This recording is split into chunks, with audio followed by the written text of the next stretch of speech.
I'm Benavides. I'm a researcher at the Mediterranean Institute of Oceanography, and I work mostly on microbial oceanography, or trying to understand what's the role of marine microbes in climate and nutrient cycling.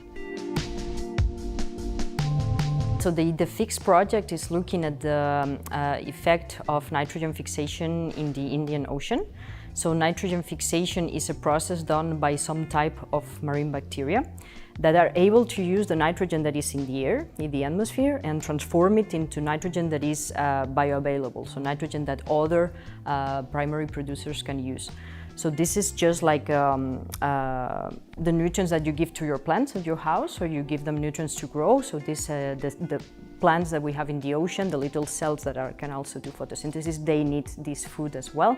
So diazotrophs, the cells that we are studying, they are the ones making this nitrogen available. So this is why we care about it, because nitrogen is the main nutrient that makes life possible in the ocean.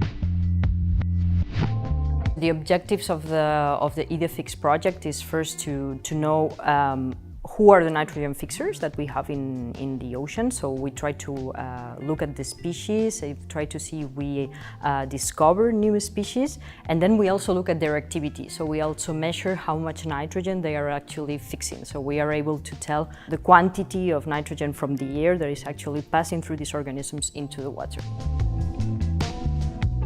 Nitrogen fixation in particular plays a big role in climate regulation, because nitrogen fixation is, as I said before, the main entrance of bioavailable nitrogen into the ocean. So we expect that with climate change, the way nitrogen fixing cells are behaving is going to be different depending on how much CO2 there's going to be, what's the temperature of water going to be, and how the warming of the water is going to change nutrient cycling. We know that the ocean is regulating climate, we know that it's giving us resources, but I think that actually the ocean is not protected enough because we don't really understand it. So the general public probably have never heard about nitrogen fixing cells before, or other microorganisms before, so I think there's a lack of knowledge of the role that microbes really play in our lives, and how how our ecosystems work. So with this project I'm hoping to give more open access or more comprehension to the role of microbes in climate change and ecosystem functioning.